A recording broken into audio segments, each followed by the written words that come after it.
In three, two.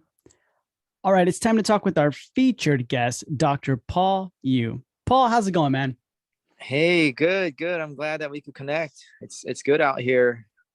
Yeah, man, that's good. Is it already nighttime out there or no? No, no, it's I just got off work earlier. It's about 2 o'clock. Oh my God. See what I Yeah. mean? Like I totally failed geography. I didn't even know it was like hours behind. You know what I mean? Oh yeah, yeah, yeah. That's cool, man. We're always behind. Yeah, that's cool that your schedule's already you're off at too, over there. Yeah, yeah. I usually well I started just now working from 7 to about 10. Mhm. Um uh my Thursdays are my longest days and I work till 12. Gotcha. Okay, that's good, man. So before we jump into that and the business and everything like that, let's talk story, man. Tell me Yeah, a we little can bit talk about story. tell me a little bit about your past, your present. How'd you get to where you are today? Oh my, that's gonna take a little longer than just a few minutes here, but I mean, and what aspects or what part of this journey should we hop on? Because it's been a long journey. We're talking dental school, or right after dental school, or how I got the pet practice started, or how I ended up in Kauai, or there's so many different parts to this story. Yeah, let's talk before dental school, realizing like you're like, hey, you know what, I'm gonna do dentistry. And then Yeah, up from so then. so in growing up, because of my religious affiliation, I was raised to kind of be involved in a lot of these like mission trips and charity work and whatnot. So I had a little taste of overseas work when I was like 17 through 21, and I enjoyed going overseas and just working with other dentists, doing short-term extraction clinics or dental clinics throughout different parts of the world. And I've always kind of had that in my pocket in terms of the experience. And as I went to college and whatnot, I wasn't a pre-dent major. I got a business degree, and I was working, and I realized I wanted to do a little more. I just didn't like the idea of being stuck in a cubicle and just crunching numbers and writing letters to the clients and whatnot. And Mhm. so eventually I decided to go back to something that will give me what I enjoyed, which was at that time, I enjoyed the traveling aspects of it, just because the whole world just became real to me as I went into these service trips. And I also like the idea of giving back, being a part of this larger global family, and to be able to use your skill set to make a difference if possible. And that Mhm. is kind of how I embarked on this journey. And so I went back to school and took some prerequisites to enter into dental school. And from there, upon finishing dental school, my wife and I moved to Africa for 6 years, Oh uh, wow. to a country called Zambia, which is in the southern part of the African continent, landlocked by 8 different countries. And so I ran a dental clinic there. My wife is an ophthalmologist, so she ran an eye hospital there, providing surgical care. And yeah, we went there without any kids. We came back with three, and we realized we have other responsibilities now. It's not just our passion and pursuit of making a change in the community, but we had to make sure that our kids are taught, and that we give them the best opportunities to carry on the work that we've started. Yeah. Man. So you moved to Africa for 6 years. Why there? Um, there was a need there. I think it was a good situation where there was an eye hospital that was in need of an eye surgeon, and there was a dental clinic that was in need of a dentist. And this was ran through a religious organization, and they have hospitals throughout developing countries. And so we were able to get plugged in there. And so, yeah, I mean, it was a good fit for us. They spoke English, although they have 70 something tribal dialect. It was easier for us to acclimate because it was colonized by the Brits at one point. Mhm. Yeah, Wow. Okay, that's interesting. And then so you decided to move from there where? from Africa, from Yeah. Zambia. Yeah. Yeah, from Zambia. After our 6 years, we realized we've achieved what we wanted to, which was to create a sustainable model of healthcare. Yes, we were always somewhat indirectly dependent on some form of charity or aid, but for the most part, our both of our institutions were self-sustaining. We're generating a profit. We're serving the community. We're buying our own equipment. We weren't really dependent on donations, or we call it like junks for Jesus. Where you get Yeah. the hand-me-downs that are just archaic that you can't even use there. And Mm-hmm. so from there, we decided to move back to the US. We were looking at different jobs. Mainly, I wanted to make sure that my wife could be happy, because I felt like I could kind of do dentistry anywhere. It was a lot easier. So we she ended up finding a job on the island of Kauai.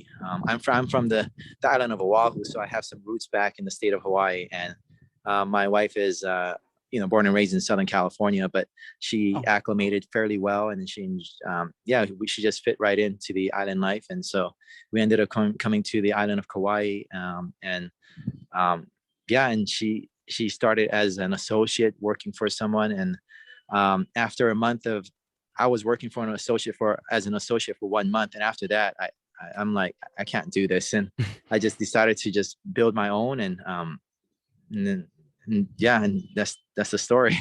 nice, man. So then you never growing up thought to yourself like, I want to own my own practice. You kind of just said I wanted to do dentistry, and then after working with the associate, you're like, all right, I can't do this. I'm going to own my own practice. Yeah, I mean, it was never the field of dentistry was very, I mean, it was an unfamiliar field. I had no ties, no relatives or whatnot that were in the field, so I had no knowledge of what it was about growing up. So I didn't really find any interest until I was probably uh, in my early 20s, maybe like 22, 23. That's when I learned a little bit more about it. And that's when I decided to go back to school to pursue the prerequisites that was necessary to apply into dental school. So upon returning from Zambia, uh, working as an associate, yeah, I was just too frustrated. I felt that I could easily do this. Perhaps it was because of our time in Africa, just Mhm. working with less resources, working in more complex, challenging situations that we could still make it. And so everything seemed much easier when you have access to vendors, suppliers. You have actual rules and laws, that makes it easier to function. Yeah. Okay, that's good. So then, from the moment you decided, or the moment you started working for the associate, what were some things where you were like, I never want to take this to my practice. But then what were also some things where you were like, oh my gosh, this is actually a good system. I'm gonna implement this in my own thing. Yeah, well, yeah, it gets a little sticky, but I mean, I didn't like as an associate, you work, and you want to take care of the patients, and that's the easy part. But I think there were some unethical parts that I didn't feel comfortable with, and I Mm. felt like it wasn't right. And one being was that I was an employee, yet as a W-2 employee, yet he would um, charge me his business tax to me, and I would pay my portion of the tax. So I was paying two taxes. What? Yeah, and I called him out. I said, this is not appropriate. This is not correct. And I've never ever dealt with this kind of arrangement. He said, this is how we do it. And that wasn't so, because he didn't treat any other employees that way. And from that day on, I said, I'm done. I mean, I rather eat rice and beans than to be a part of this, just because I Yeah. just felt like it wasn't right. Yeah. Plus, rice and beans are pretty good too. So, I mean, Yeah, it's a win-win right there. for sure. But okay, wow, man, I didn't know that. So it was mainly because of the unethical stuff. You felt like you didn't take anything away from that practice where you're like, I learned something here, or no? Not really, because I was just there for a month.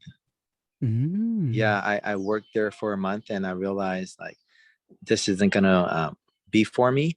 But prior, I guess I have to go backtrack a little. After I graduated, I was waiting for my wife to finish up her residency and fellowship. So I had 3 years upon graduation to work in different types of practices, and which I did.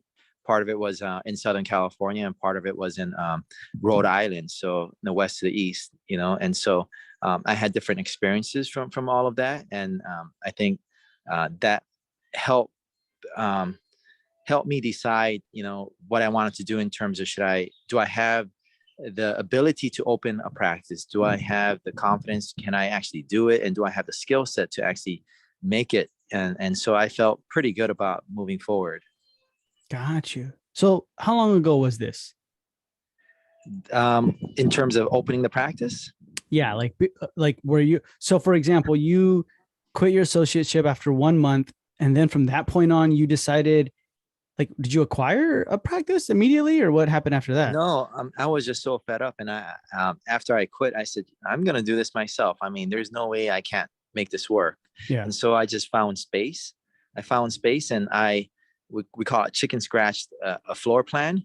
Mhm. And I did this all the wrong way, right? So I did it myself. I said, this is how I want my room size. And we moved a few walls um, and I was heavily involved in something that I wasn't familiar with, yet it didn't Mhm. seem overly complicated. We're just putting some square rooms and running plumbing and electrical through conduits, whatnot.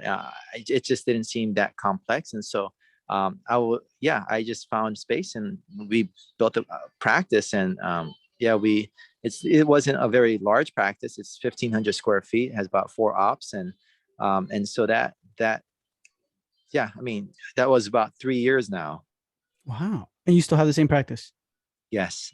Man, okay. How do you have the money and the funds already saved up for that, or you went to a bank to get loan? This is the most bizarre thing. I didn't have the money.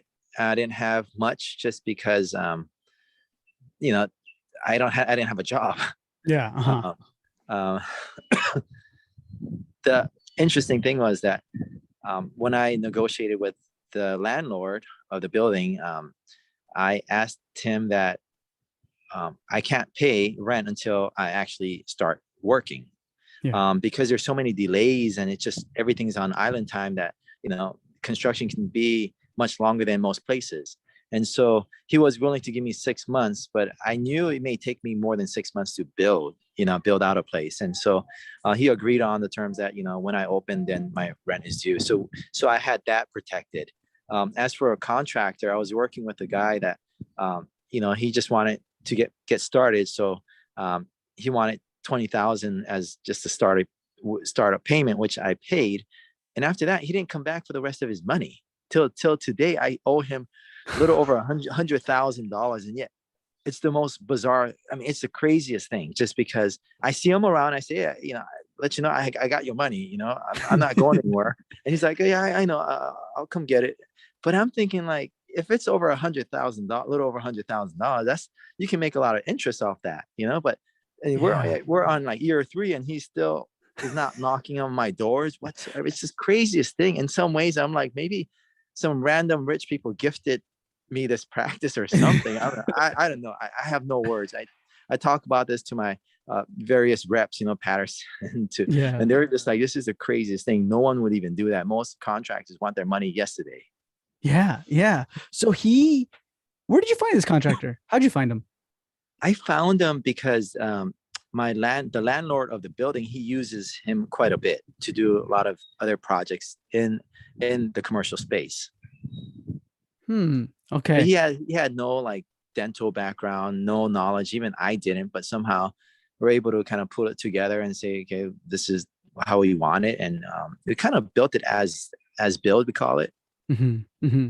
Got you. How much was it in total then? The whole space? Well, I hope it's 20,000 because that's what I paid him. But I mean, roughly it should be maybe like, we were initially agreeing on about 120,000. Okay, for 4. That's a good deal, man. That's really No, good. it's a spanking good deal. There's no Yeah. way anyone would even consider even looking at your stuff for that kind of. But he didn't really know what he was doing in terms of like building out demo. I was heavily involved, just kind of guiding, and I was there every day because I had no job. Yeah. Yeah. Maybe he feels bad because he's like, man, you were there all the time. Or maybe he's like, I don't know what I did, but I did it and I feel bad taking the rest of the money. I don't know. That's a good question. Yeah, Like, I don't know, but I mean, things got to cost money. I mean, we got like quartz countertops. We got he got some Yeah. bells and whistles. It's not cheap. And he had to pay all the subs. You got the electricians, the plumbers, and the drywall. You still got to pay them out. He wasn't doing the work. Yeah. That's so So it's interesting, it's man.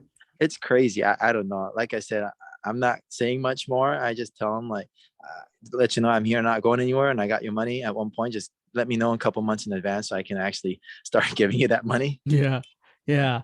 Wow. Okay. That's cool, man. So then how long was there any delays? How long did it take for that? Because you said island time. So I'm sure there's like, it's a little slower, I would say, or Yeah, I no? mean, yes and no. I think we have what you call like permit expediters. People who I don't know.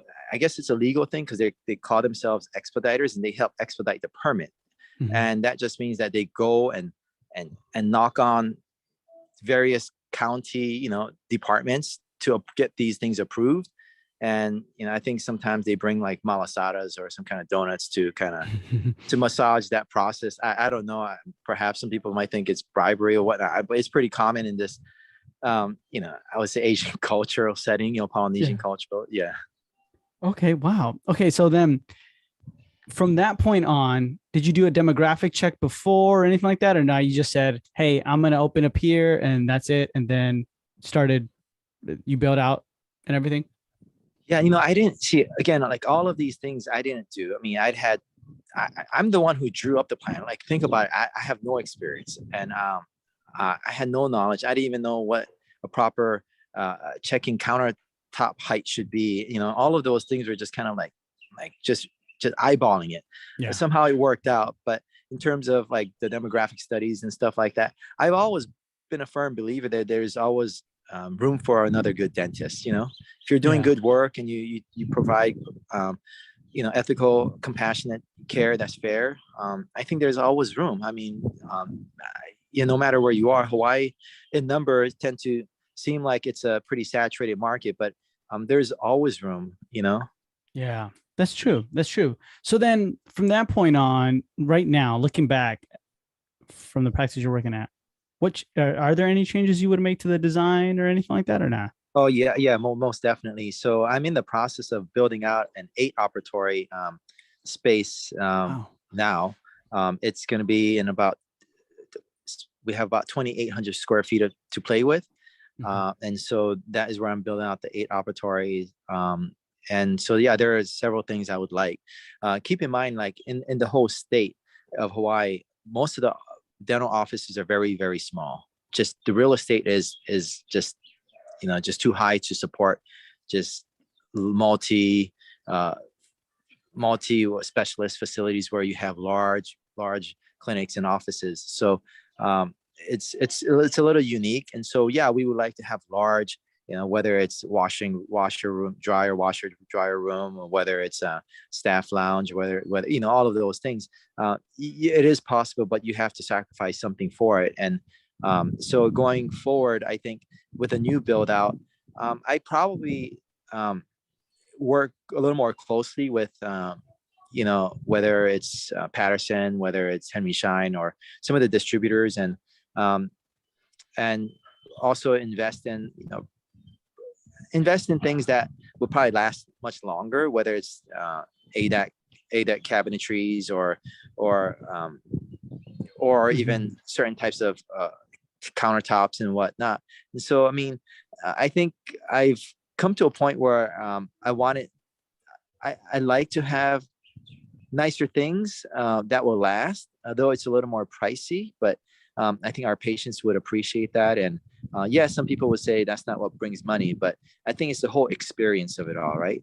Like, Yeah. why do like hotels, if they're only selling rooms, have very large lobby areas, right? And spend so much money in decorating and making it nice and giving you that wow experience. I think it's the same concept that I want when people walk in, they'll be like, wow, I can tell like he put some thought into this. And Yeah. where my staff can feel comfortable working, where they have adequate space to do their thing, and whether it's the lounge, whether it's rooms to work out of. So I mean, I'm excited about the new build out. um, um, I just hope we get it permitted soon because we're still waiting for permits. Yeah. How much is your build out or your new build out costing? I haven't run the numbers, but I haven't run the numbers mainly because we are still finalizing drawings, Hmm. and um, this may be off topic or tangent, but it's just what I did. What we did was during the pandemic, there Hmm. was a fourplex movie cinema complex here in town, just centrally located, and the owners went belly up and they just ran off. Oh wow. uh, and the landowners, needed to liquidate their assets, the building itself, because the landowners own hotels in the Hawaiian island chain, and during the pandemic, it was, there were 10% occupancy, so they were bleeding, and so they had to load assets to help cover, you know, service their loans. And I think it Hmm. was a good timing where it gave us an opportunity. So we bought that building with 4 theater space in there, and so the build out is phased out into many different parts. Therefore, it's hard to say how much maybe the dental part's going to be, because we're building apartments above, the dental space. Gotcha. Yeah. That's So actually going to be good, I think, right? Like, yeah, yeah, it is, because then you already have the vertical height of the building. So mhm. I'm not changing the height. I already have the ceiling height. It's about like 25 feet or 23 feet. So if I make, 9 feet ceilings on the bottom, 9 feet ceilings on top, and we have space, so it's just, I think it's a better investment and use of the space. Yeah, it is. And that's kind of cool because like if there's people above you, I mean, that's great marketing. You know what I mean? Like you can, could you market to those type of people? I mean, those residents? Yeah, yeah. I mean, if yeah, I mean, well, I mean, where the new build out's going to be, we Yeah. probably have like 6 dentists within 100 yards. So it's just a place where a lot of professionals are. We have medical groups and whatnot. So, um, I mean, they'll come, and yeah, I can market to them if they want to come, and I don't think it's going to be a problem. Yeah, that's going to be good. So then focusing on like your business right now, how many employees do you have? We have 8. Oh wow, hey, that's good, man. How did you find them or how'd you hire them? Well, we've gone through some challenges. The first 2.5 years was, I would say, um, really good years. I started the practice with just three of us, including myself. So I had one front, one back, and me. But I was so fortunate to have two veterans, one, the front and the back. They had over 20 years as an RDA in California. So they were out here living and working with me, and we started this thing from scratch. And it was just an amazing ride. Like, we've had numbers that definitely, was real good. uh, Hmm. and and after, when the COVID hit, I think I lost those two due to the spouse or the parents not feeling good in the mainland, so they had to move off the island. And then I ran into the problems that most people are running into, which is a shortage of of of team members and whatnot. I've Hmm. I've always kind of held on to the belief that, if I build, people will come. If I Yeah. build and create a culture, they would come. Like, I felt like if I can be the next Google and provide a culture where, beyond just the compensation, a place where they can feel safe and be happy, and they feel like they are growing and in training and knowledge, then people would value that. And so I was pretty dogmatic and held on to that belief, and I still believe that it is a way of retaining people that value that type of stuff. But how do you get there when the market is so short-handed? It's and so Mm. I ran into some problems because uh, I had two assistants after 2 years, two back assistants, and we were humming nicely. And I lost those two back assistants, and now I had no assistants. And I found one out of high school. Hmm. We had to train from scratch, and Yeah. she was technically, when I had those other two assistants before they left. The high school girl was our sterilization tech, just to get her groomed up. But it happened so quickly where I lost those two assistants, and she had to step up. And it was, frustrating at times, um, um, but she was young, 18 years old, and we just started working. But I needed more support staff, so I hired two others. And so I have currently three assistants with less than 1 year of experience. But we've trained them internally. I've taken a few of them to courses, not so much for assisting, but for CAD CAM training and whatnot. And so I think they've really they're starting to blossom, and I think it's really working out. And yeah, they're excited because they're learning new things, and they Yeah. have a job that's stable. And so yeah, I mean, I run into the same problems as everyone else. Like my front my front girls, I have two. One is an RDA, so she's pretty stable. The other one is learning. She learned on the fly as well on the job, and it's almost like you get to desperate times and you have to kind of tighten your belt and just whatever it takes, right? Yeah. Roll up your sleeve, whatever you take.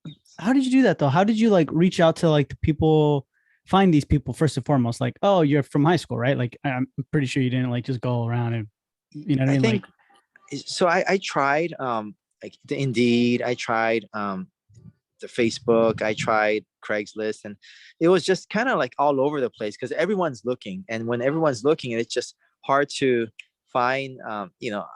Hard to how do I say it? It was when everyone's looking, it's hard to we as a dental office, we didn't have the leverage.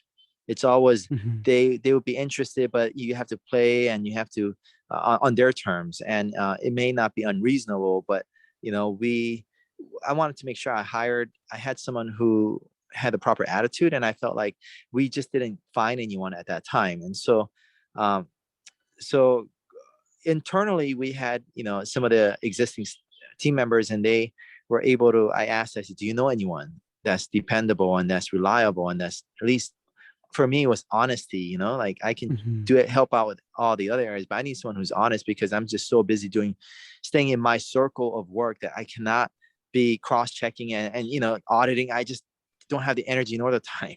And Yeah. so we were able to find a lot of them. I would say out of the eight, six of them are from internally, like referred, like, and we train Mhm. them, and yeah.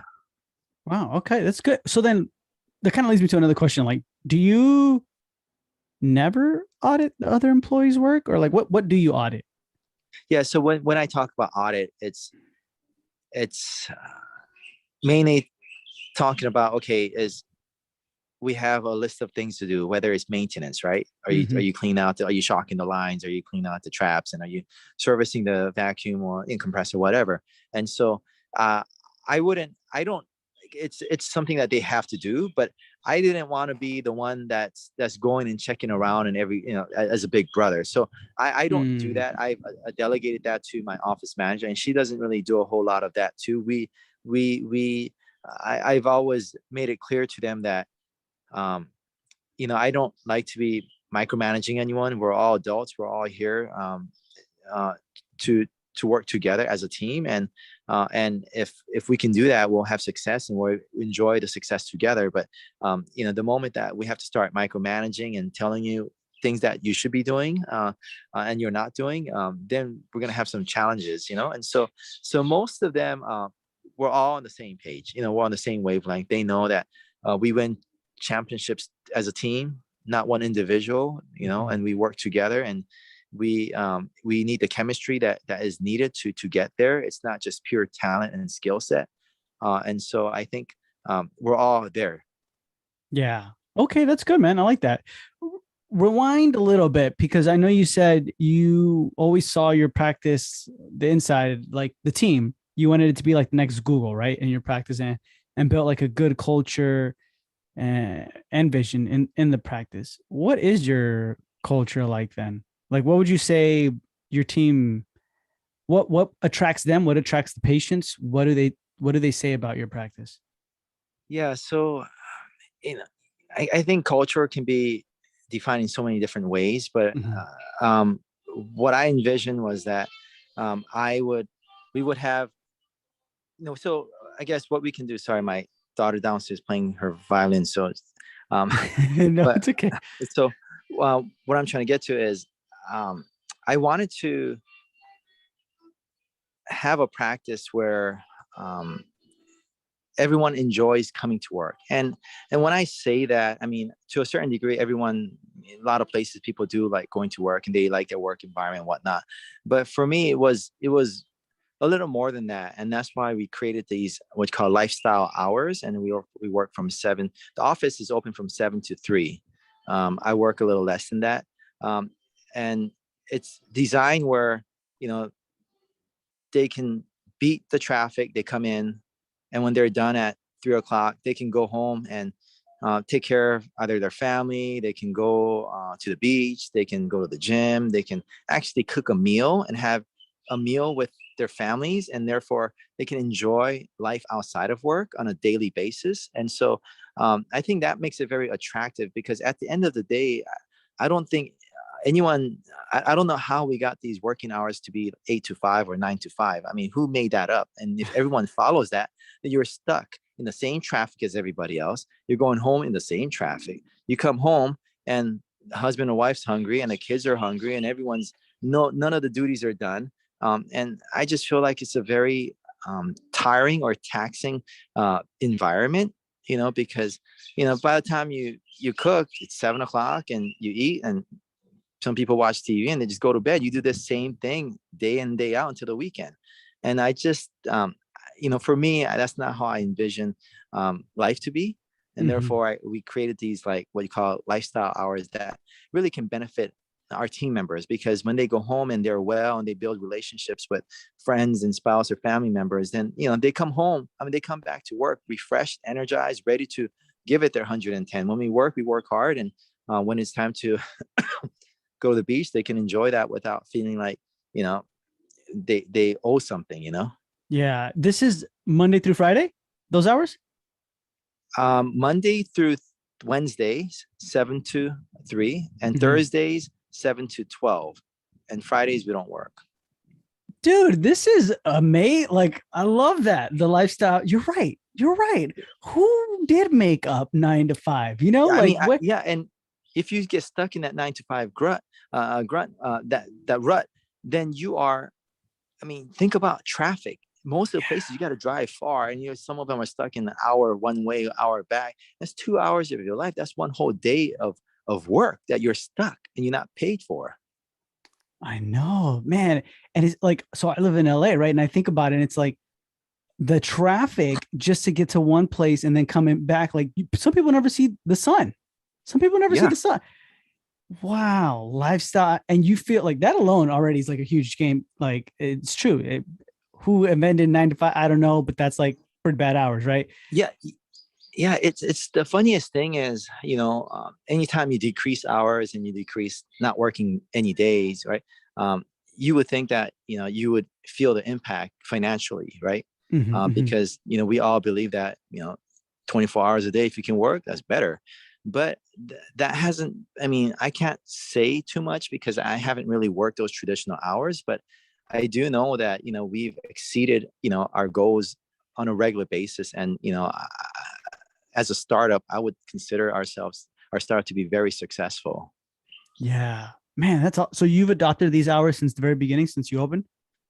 Yeah. So in the beginning, we had we worked till Friday, but it was till about 12 on Thursdays and Fridays. So, but then as I started to um, have other responsibilities, other duties, and I realized that, you know, there's no reason for us to continue to work 5 days when we can do the same with 3.5 days, and probably even better when everyone's fresh and ready to go. Mm-hmm. It just worked out.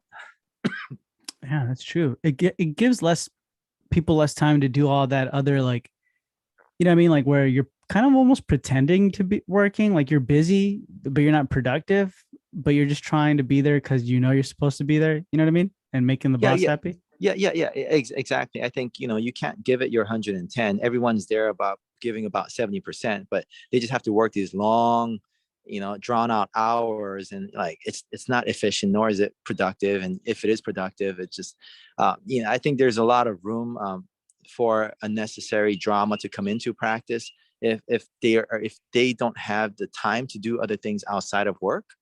You know, Mm-hmm. when they can actually have a meal with their family and enjoy that time, next day they're happy, you know. Yeah. They Yeah, come, that's true. if they don't have that, unless a spouse is hungry and they get into a fight because the kids are watching too much TV, or they're hungry and no one's helping them with their homework and whatnot. You come back, your mind's already not even at work, Yeah. and I think Yeah. it just kind of snowballs, like, and I think um we forget, like how much this can affect the practice. Yeah. Outside, right? Of like actual work, Sure. Uh-huh. bringing it in, like how much it can affect Yeah. the practice. That's true, man. You're Yeah. right. We do forget that. I like that. I like that a lot. So then with all this happening right now, I mean, like with you, the hours and everything like that, and you're only working like, well, bringing technically in like 3.5 days, right? Um, how many new patients are you guys attracting monthly? Yeah, so in our the first year and a half, we were probably averaging like between 80 to 100, if Wow. sometimes even much more. Um, Initially, we were very focused on uh, marketing through Facebook and Google reviews. I think that was the biggest point. Um, I kind of did this Mhm. with the Facebook ad. I did spend some money to boost some of these content, and then Google, we would just try to get the reviews to help self market, the practice. And I think that has been the key to a lot of our growth. And we don't do that a whole lot these days, just because we are pretty. I would say we should always try to grow, but we're we're we're busy as is, and we're Mhm. trying to navigate how we're going to deal with the growth that we have to deal with. I brought in an associate in August of this year, so a few months ago, and she has taken the traditional 7 to 3 hours, and then I've taken the 7 to 10 a.m. So I work a few hours a day, and so that has worked out really well. Man, so you work 7, 8, 9, 10, three, basically like 3 hours, right? Every day up until Friday. And that's it. No, till no till so I work the 7 to 10 Monday through Wednesdays, Uh-huh. and on Thursdays I work the 7 to 12 because she only works 3 days. She doesn't want to work more than Oh, that. Yeah, my got associate. you. Yeah, Got yeah. you. Okay. How'd you find the associate? And then if you don't mind me asking, like what's the pay structure look like for there? Yeah. So I guess maybe we can back up a little. The practice is we have about 30% cash, 30% PPO, 30% and 30% we call it the state plan. We Mhm. call it Quest, and that's their state service.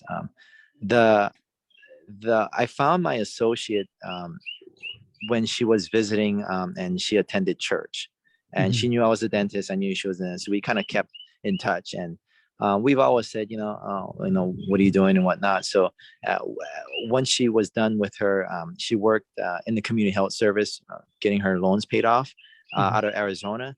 She decided that she would consider a change, and I said, why don't you come out here and just we can work it together. We can be a partner if you want. I mean, for me, I rather just share the workload, and I don't care. We all kind of eat what we kill, and just make it Mhm. work. And so I was able to recruit her technically, and she's been here. The pay structure has been guaranteed 600 Mhm. a day, or 30% of collections. But I do credit her for the X-rays and exams and all these other stuff that some places may not. So um, on average, she probably earns about 1,000 a day, just because of the workload that's already in existing there. So she seems to be pretty happy, and there are various perks, whether it's the profit sharing, whether it's the 401k, and paid time off, and whatever it may be, or training that we send off. So there are a lot more to it than just the pay itself. Yeah. That's nice, man. So then production and collection for the practice, what's that kind of looking like per So month? yeah, so um, we are slated. We want to hover between 120 130. So We are this year we're closing off. We are probably going to hit about 1.43 in collections. Wow, man. Dude, that's that. So it's been scaling up every year, right? Basically. Yes, yes. So it's been scaling about 30% a year, roughly. And keep in mind, it's not that we work more. Yeah, We no. scaled back, and that's what I mean. Like you can, it's amazing how things work. Like we just work more efficiently, and like when we work. It's not like we work at 65%, 70%. We all hustle, and I have some incentive programs that I created internally that incentivizes everyone to earn more. What are those incentive programs? So what I did was I said, okay, this is the number I want to try to reach this year, and that was 1.4. And I said roughly I need 120,000, 120,000 a month in collections. And I also said we also need 10 Google reviews, and this was just recently because we haven't done the Google reviews part. But I said if we hit the 120,000, that means everybody is into the bonus range. So it's a guaranteed payout of $100 each. And Hmm. then after that, additional 5,000 means everyone gets additional $50. So if you get 10,000, everyone gets another $100. So there are times that we can get to like 160, then everyone gets a bigger payout. And this is top down. Wow, And man. then for the hygiene, it's interesting because typically, we have enough assistants to help the hygienists. We have They work out of two rooms. So I have one hygienist that works with me 4 days and one hygienist that works just one day. So we have one day that we double hygiene. Um, uh, so it's just one day that's a little bit busier with the hygiene, but on a typical day, the hygienist has two rooms to work out of. And so um, we made it, we would, what we would do was, we would schedule 8 patients. Hmm. But in this environment, sometimes as many would know and you would know that you can schedule 8 patients, but more often than not all 8 show up. Yeah. And I'm committed to paying their hourly wages, and like I'm not going to tell them, okay, now you're going to go on reduced pay structure just because your patient no showed, or they cancel last minute, whether it's a family or not. So Hmm. that really made it harder because now you got 6 7 patients a day, and then the hygiene wages are going up and their benefits need to go up and whatnot. So that made it tricky, and it works for the hygienist, right? I mean, they're happy, but it didn't really work in terms of the financial part of how we're going to navigate this. So what we did was I said, any patients, if all 8 shows up, then that's typical nationwide average uh, work schedule. Hmm. But I would say, why don't we schedule 10 patients? Because most of the time we may get to 8. But if all 10 shows up, I would say for each additional patients above 8, you'll get $10. Mm. Then That that made a huge difference. really. Yeah, So, because prior to that, they would say, "Oh no, 8 is enough. We don't want to see any more patients." But typically, as I mentioned, you schedule 8, not 8 shows up.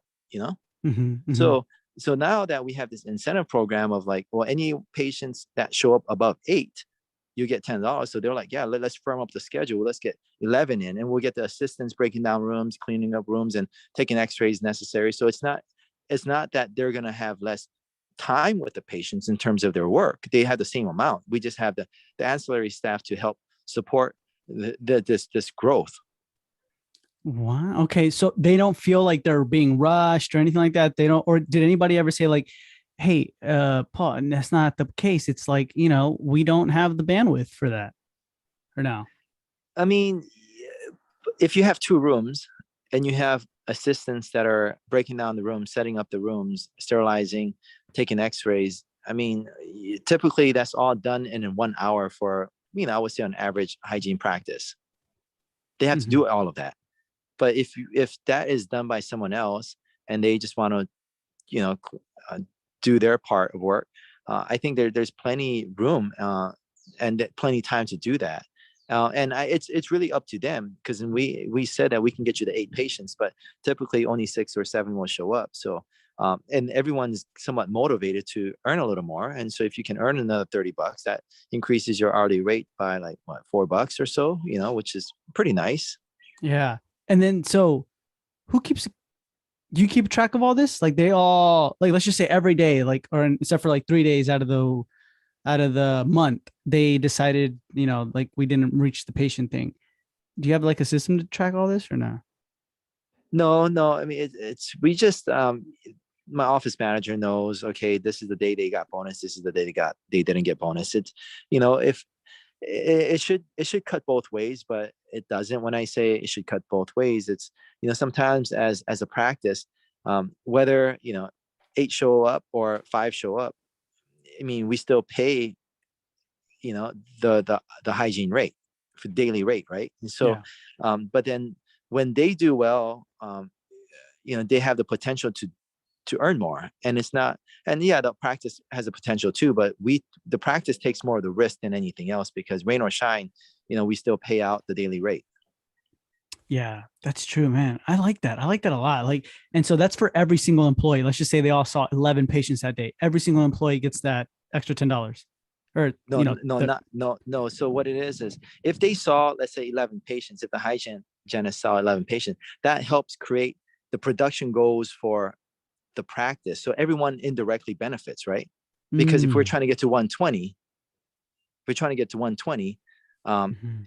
having hygiene see more patients would help in that regard. Got So you. Got you. so the other members will get theirs, as a monthly goal, and the hygienists will get theirs through their own individual, numbers. Yeah. So everybody's like on the same page. Everybody's on the same page, basically, right? Like everybody Correct. knows you and says, like, or your team members, they're like, because you know how there's those people. I mean, we sometimes I'm like this, Paul, like where you kind of don't want to let I don't know, maybe it might be good, but you kind of sometimes don't want to let everybody in the team know, like, I want to try and reach 1 million. You know what I mean? Because it's like, what? Well, I'm only going to pay this much. You know what I mean? Yeah, no, I get that. I get that. I see where that is, and it does seem like, okay, well, yeah, I mean, 1.4 million, that's a lot of money to be like playing with, Mhm. uh, and I've made it clear that like we all work with the the agreements that we've had. This is what they signed up for, and running the business is really my liability and the risk that I took, and therefore it's really my decision, right? Like any large corporate office, like someone makes 100 million, they don't bat an eye. They can care less. They realize that they were fortunate, or they put in the risk, and that's where they are. And at least for my team members, none of them would think that way. I do treat them well, and I've always said that you treat me well, I treat you better, and Yeah. I've always strived for that, and I think that has that, that has helped. Yeah. That's good, man. That's good. I like that a lot. So then one of the last questions I want to ask you, Paul, is throughout this process, from the moment you decided to design your own plan, right? Like as far as the build out till today, what's been some of the biggest struggles or fails or pitfalls you've encountered? I think it's how to manage growth. If it's a small, 3-man team, it's relatively easier, in terms of the financial uh, overhead liabilities. It's easier if you decide to take a day off. You're not burdened with just this whopping overhead of payroll. Um, so I think the growth is also hard because you're trying to get everyone on the same page, all the team members to understand the culture and how do we do things. And anytime we lose someone after we invested a lot of money and time and training on, we feel like we're back to square one, and which Mm-hmm. sometimes happens. And I think that constant change in the industry makes it pretty hard because, yeah, unfortunately, uh, some people just can't really make a career out of some of these entry level positions. Especially if we are training them and we're waiting for them to really blossom. They'll get there as they continue to hone their skills and they bring added value to the team and the practice. But initially, it may take over a year for them to really get to a point where they are bringing in something that's more tangible. Yeah. Got you. So maybe like managing then, right? Basically everything at once Correct. is kind of like the most difficult struggle right now. Do you feel like you're kind of making your way out of that a little bit or not? Yeah, I think although I only work a few hours, I do a lot of thinking. I still do a lot of I actually order my own supplies still, So yeah, I do carry on some of the work that I should be delegating, but I just, I don't know, maybe I'm too controlling in that regard. Like I like certain things and I like to make sure that I'm getting the best value for it, whether I buy 100 of the same thing or whatnot. And until I can find someone who I can train, which I haven't yet, just because of the changes in our team. That we're not quite there yet. But yeah, I mean, managing people can be one of the hardest things, because everyone feels like they bring a lot more than the realities might be. And it's hard because at the end of the day, we're all human beings, and there is that part where when the cat's away, the mice want to play. Mhm.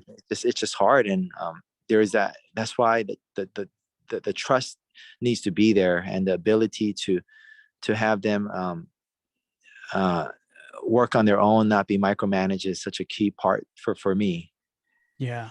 Yeah, definitely. Especially that's why I think you always look for honesty first, right? Like that's what you do for your practice, your team members, right? When it comes to, Yes.